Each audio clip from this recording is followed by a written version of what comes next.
So hello guys, welcome back.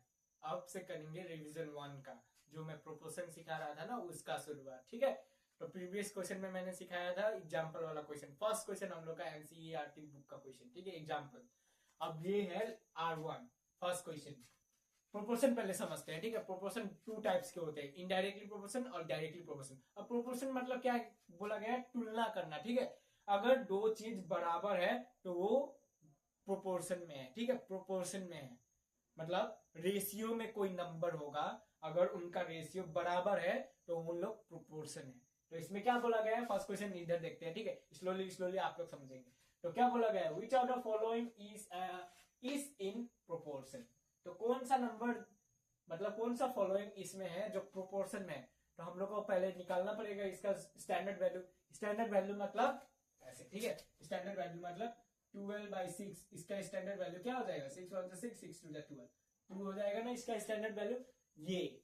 ठीक है, इसका मतलब ये होता है स्टैंडर्ड वैल्यू। मतलब फिर से एक एग्जांपल देता हूं, जैसे 18/9 ये हो गया इसका स्टैंडर्ड वैल्यू। 9 1 9 9 2 18 2 हो जाएगा इसका स्टैंडर्ड वैल्यू। ऐसा है स्टैंडर्ड वैल्यू मतलब। ठीक है, सबसे छोटा। तो इधर करते हैं। ठीक है, which are the following is in proportion. पहले इन सबको करना पड़ेगा। इज टू मतलब डिवाइड। ठीक है, तो क्या करते हैं इधर? 12/21 एंड ओके 32/56। अब इसको काटना है हम लोग को। ठीक है, अगर दोनों बराबर निकला तो ऑप्शन हो जाएगा। ये एमसीक्यू है। ठीक है गाइस, ये एमसीक्यू है। ओके, तो देखिए 3 4 12 3 7 21। ठीक है, 4/7। ठीक है, एंड 32 56। 8 के टेबल में दोनों आता है ना? यस। 8 4 32 8 7 56 4/7। कुछ देखना ही नहीं है, यही करेक्ट हो गया। करेक्ट ऑप्शन मिल गया। अगर आप लोगों को नहीं समझ आया तो दूसरा ऑप्शन देखते हैं। ठीक है, इसमें देखते हैं, इसमें करेक्ट मिलेगा ही नहीं हम लोग को। 18/30 एंड 14/21। राइट, तो 3 से करे। ठीक है, 3 से करते हैं, नहीं 2 से ही करते हैं, इवन नंबर है। 2 9 18 2 15 3 से ही करना था।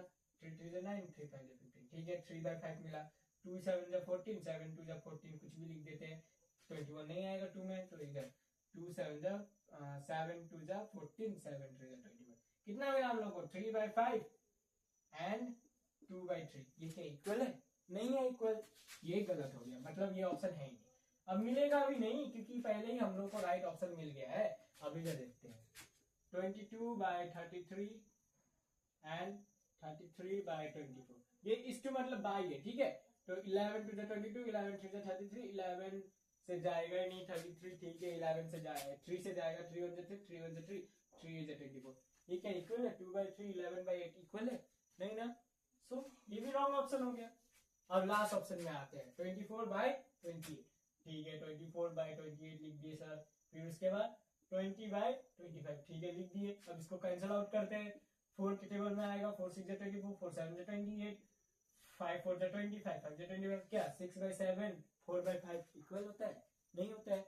मतलब अब समझ में आ रहा है ना? प्रोपोर्शन मतलब क्या है? जो इक्वल हो। इन सब चारों ऑप्शन में से बस हम लोग को यही इक्वल मिला, मतलब यही ऑप्शन हो गया प्रोपोर्शन। सेम इधर मैंने सेकंड नंबर क्वेश्चन भी कॉपी करके रखा है। क्या है? Which are the following are in proportion. अब इसका जवाब क्या देंगे? अब बोलेंगे बच्चे लोग सर इधर तो इस टू है, इधर तो कोमा कोमा है, क्या करेंगे? कुछ नहीं करना है, जस्ट 2 नंबर को चूज करना है। 2/6 जो फर्स्ट में 2/6 लिख देना है, फिर उसके बाद एंड लिख के 6/8। बस सेम हो गया ना इसके मेथड जैसा। इधर बस कोमा कोमा दिया है, इधर इस टू दिया है, सेम है। ठीक है, 2 1 2 2 3 6 2 3 6 2 4 9। ये तो रॉन्ग ऑप्शन है। 1/3 3/4 इक्वल नहीं है, मतलब ये तो ऑप्शन है ही नहीं। कैंसिल। फिर इसको 10/20 एंड 30/60। 10 1 10 10 2 20 31 30 32 60 1/2 1/2। ये है, मतलब ये है राइट ऑप्शन। अब दूसरा कंफर्मेशन के लिए मैं कर देता हूँ। ठीक है, अब इधर बोला सर ये तो वेरिएबल में है, ये नंबर्स में ठीक है, पर इसको कैसे करेंगे? अरे भाई बहुत इजी है, देखो इधर P/PQ। ठीक है, इक्वल इक्वल नहीं लिखेंगे, अभी एन लिखेंगे। ठीक है, P²/Q। ठीक है, बाय क्या था? Q²। ये नहीं है। ठीक है, इधर P²। ठीक है, अब कैंसिल आउट करते हैं। P से P गया ना, फिर एक क्यू गया, क्या बचा लास्ट में, ऊपर एक बचा नीचे क्यू बचा, राइट। इधर समझा देता हूँ, क्या बचा, इधर ऊपर एक, इधर नीचे क्यू, एंड ऊपर क्या बचा, पी स्क्वायर बचा, नीचे क्या बचा, क्यू बचा। ये क्या इक्वल है, 1/q P square by Q equal है, नहीं है, क्यू क्यू नीचे तो है पर ऊपर क्या पी स्क्वायर नहीं है, 1 1 भी नहीं है, मतलब ये ऑप्शन गलत है। हम लोग का सही ऑप्शन क्या हो गया, ये R1 1 और 2 का खत्म हो गया। 3 4 5 में आएंगे। So here the third number question, fill in the blanks. Okay, so here the question says area of a circle A means area, okay, equal pi r square। हाँ, एरिया ऑफ अ सर्कल का formula pi are square, ठीक है। If area, ए मतलब area, ठीक है। If area increases, जब area बढ़ेगा तो आर मतलब क्या था, रेडियस। रेडियस क्या होगा पहले ये समझिए, ठीक है। रेडियस क्या है, एरिया कहाँ है, क्लास 10 में समझना है। ये है रेडियस, ठीक है, और ये सब ये है एरिया। तो जब एरिया बढ़ेगा तो रेडियस भी बढ़ेगा, और जब रेडियस घटेगा, ये घट गया, ठीक है, ये घट गया तो एरिया भी क्या हो जाएगा, घट जाएगा, मतलब डायरेक्टली प्रोपोर्शनल है।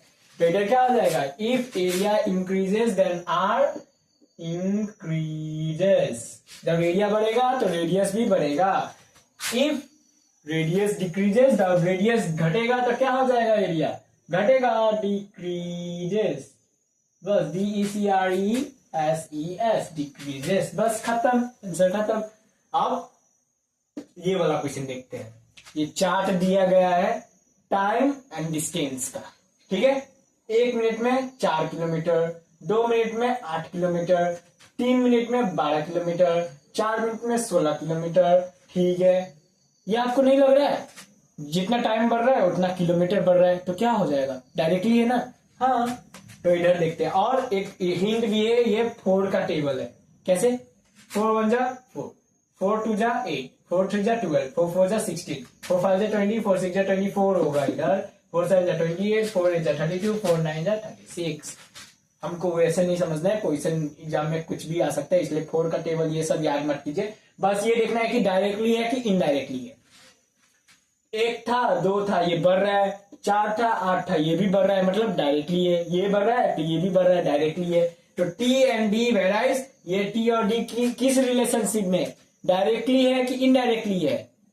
डायरेक्टली मतलब ये बढ़ेगा तो ये भी बढ़ेगा, इनडायरेक्टली मतलब ये बढ़ेगा तो ये घटेगा। इसमें कौन सा रिलेशनशिप है, डायरेक्टली है ना बच्चों। तो वेराइज डायरेक्टली, प्रोपोर्शन लिख दीजिएगा और इंप्रेशन बढ़ जाएगा। Directly proportion, T and D varies directly proportion. अब क्या लिख देंगे, 2 number question. If T equal 6, T अगर 6 है तो डी कितना होगा, डी इधर कितना होगा। यस, अभी के लिए क्या मानेंगे इसको, x1 और इसको x2, y1 y2 ऐसे मानना है ना। ये लॉन्ग कट है फॉर्मूला। अगर ऐसा नहीं करना है तो डायरेक्टली मल्टीपल में जाते हैं, ठीक है, मल्टीपल में जाते हैं। 4 5 जा 20 हो गया, तो 4 6 जा कितना हो जाएगा, 24 हो जाएगा। हो गया आंसर 24, बस खत्म। और एग्जाम में आप ऐसा कीजिएगा, मैं एक बार कर देता हूँ इसको कैसे करते हैं। x1 x2 y1 y2 ना, तो डायरेक्टली में क्या फॉर्मूला था, x1 bye x2 equal to y1 bye y2। तो हो गया, x1 क्या है 5 है, x2 क्या है 6 है, इक्वल y1 क्या है 20 है, y2 पता नहीं, y2 का y2। तो इसको लिख देंगे 5, इधर से इंटू करेंगे ना, 5 इंटू y2 इक्वल 6 2 जा 12 20, 120 हो गया। अब इधर से 5 1 जा 5, 5 2 जा 10, 5 4 जा 20, 24 मिल गया। ये मैंने कैसे किया, ये भी शॉर्ट ट्रिक है। कैसे, इधर देखो, हाँ सेम है, y2 तो y रहता, इधर इंटू में था तो उधर डिवाइड हो जाता, 120/5 हो जाता। अब इसको डिवाइड करके देखो 24 मिलेगा। मैंने बिना उधर ले जाए 24 निकाल दिया। कैसे, 5 1 जा 5, ये 120 था, 5 2 जा 10, 2 कैरी हुआ, 5 4 जा 20, 24 निकल गया। 24 आंसर मिल गया हम लोग को। ये खल्ला से ये सीखना ही नहीं है बस। इधर इफ d इक्वल 28, अगर d 28 तो इधर क्या हो जाएगा, 1 2 3 4 5 6 क्या हो जाएगा 7। बस दिखना ही नहीं है, आपको याद हो जाएगा आराम से, 1 साल पढ़ने वाले हैं आप ये। बस अब ये 4 नंबर, इफ डी इक्वल 36, अगर 36 है तो टी क्या होगा, काउंट कर दीजिए 1 2 3 4 5 6 7 8 9 इधर जितना भी मार्क होगा फुल मार्क मिलेगा, कोई भी गलत बोलेगा मुझे आइए कंप्लेन कीजिए। चलिए थैंक यू। इफ पी, अब इसके बारे में मैंने नहीं बोला था, ये है डायरेक्टली प्रोपोर्शनल का सिंबल। ऐसा होगा तो डायरेक्टली प्रोपोर्शनल, ऐसा होगा तो इनवर्सली इनडायरेक्टली प्रोपोर्शनल। ठीक है, समझ गए, ये है directly. If P is directly proportional मतलब पी बढ़ेगा तो क्यू भी बढ़ेगा। ठीक है, तो क्या हो जाएगा, x1 bye x2 equal to y1 bye y2, यही है ना डायरेक्टली प्रोपोर्शनल का फॉर्मूला। हाँ, तो बोल रहे हैं जब P 6 था तो Q 30 हो रहा था, जब P 2 हुआ तो Q कितना होगा। अब डायरेक्टली प्रोपोर्शनल है, जब P 6 था तो Q 30 था, जब P 2 हुआ 6 से 2 हो गया, मतलब P घट रहा है तो Q भी घटेगा ही। तो अब देखते हैं, ठीक है, x1 पहले 6 को मानते हैं, Q माने डायरेक्टली प्रोपोर्शनल है, और x1 का ये हो जाएगा, देखिए P को P के साथ रखिएगा, ठीक है, और Q को Q के साथ, y1, अब इधर Q y2, हम लोग को y2 का वैल्यू पता नहीं, y2 का वैल्यू निकाल देंगे, अब इसी के फॉर्मूला में हम लोग इधर करेंगे। ठीक है, तो x1 क्या हो जाएगा 6 हो जाएगा, x2 क्या हो जाएगा 2 हो जाएगा, इक्वल q1 y1 क्या हो जाएगा 30 हो जाएगा, y2 क्या हो जाएगा पता नहीं। अब इसको सॉल्व करेंगे, y2 का वैल्यू मिल जाएगा, ऑप्शन में हो जाएगा। चलिए सॉल्व करते हैं, ठीक है। अब इधर बहुत शॉर्टकट है, देखिए 2 1 2 2 3 6 कर दिए, 3 1 3 3 10 30 कर दिए, खत्म। 10 into 1 10 equal y2 into 1 y2, answer मिल गया, शॉर्टकटली खत्म। अब कोई स्टूडेंट इसमें कंफ्यूज हुआ होगा, एक साल पढ़ो, मतलब पहले से ही मुझे ये आता था, और जाके मेरा नॉलेज जो है क्लास 10 में एकदम एनहेंस हुआ है, बहुत इंक्रीज हुआ है क्लास 10 में। आप लोगों को बहुत सारे सीक्रेट ट्रिक्स सीखने को मिलेंगे, मेरे चैनल में तो और मिलेंगे, क्योंकि मैंने बहुत सारे सीक्रेट ट्रिक्स सिखा था। मैट्रिक में मेरा बहुत हेल्प हुआ है, मैं मार्क्स कंफर्म करने के लिए भी वो सीक्रेट ट्रिक्स का इस्तेमाल किया हूं मैंने। ठीक है, तो ये सीक्रेट ट्रिक्स नहीं है, ये सीक्रेट डिवीजन है। देखिए 2 1 2 2 3 6, ये तो आता ही होगा सबको। अभी तो 3 1 3 3 10 30, ये कैसे किया, देखिए 3 by 1 था ना, इक्वल 30 by y2 था।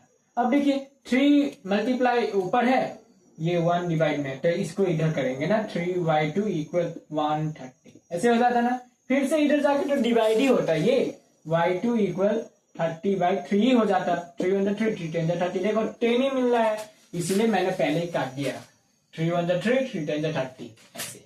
ठीक है, आप ऐसे ऐसे काट सकते हैं, ठीक है, ऐसे काट सकते हैं, ऐसे काट सकते हैं, ऐसे काट सकते हैं, पर ऐसे नहीं। ओके, ऐसे सिर्फ मल्टीप्लाई कर सकते हैं। ओके, 10 मिल गया, ये खत्म। अब ये the value of y in the black, इधर y का वैल्यू इसमें क्या होगा इसमें, अब इसका रिलेशन देखेंगे, डायरेक्टली है कि इनडायरेक्टली। 1 2 4 8, मतलब ये तो इंक्रीज हो रहा है, ये तो इंक्रीज हो रहा है। 32 16 8, ये तो घट रहा है, राइट। तो ये कौन सा रिलेशन में हुआ, इनडायरेक्टली हुआ, राइट। तो कौन सा फॉर्मूला लग जाएगा, x1 bye x2 equal to y2 bye y1। देखो इनडायरेक्टली में 2 ऊपर 1 इधर, डायरेक्टली में क्या था 1 1 2 2 1 2 2 1 1 2 2 1 ऐसे। ठीक है, ऑपोजिट रख देना। अगर इसमें अच्छे से देखेंगे तो अब इसमें क्या करेंगे हम लोग, x को इधर x1 इधर x2। अब आप सोचेंगे सर ये x1 है तो ये x2 होगा, ये y1 होगा, y1 ये y1 y2 होगा। नहीं ब्रो, x का वैल्यू ये है, इस लाइन में है सीधा ये लाइन, और y का वैल्यू ये है। ठीक है, कोई कंफ्यूज नहीं होना है, x का वैल्यू इधर सीधा है, y का वैल्यू इधर सीधा है। x1 ये लिए तो x2 ये नहीं लेना है, ठीक है, ये रॉन्ग हो जाएगा, x2 ये लेना है। तो क्या हो जाएगा इधर answer, x1 4 bye x2 8 equal to y1 तो नीचे है तो नीचे 8 हो जाएगा, और y2 हमें पता नहीं है तो y2 का y2। तो इधर 4 1 जा 4 4 2 जा 8। अब बोला था ना मैंने, ऊपर ऊपर काट सकते हैं और इधर इधर काट सकते हैं, तो 2 1 जा 2 2 4 जा 8, 4 1 जा 4 इक्वल टू 1 by 2 जा 1 by 2। कितना मिला आंसर 4। ऑप्शन में है, कौन सा ऑप्शन में है ये कमेंट में बताओ। फिर भी मैं ये कर लेता हूँ।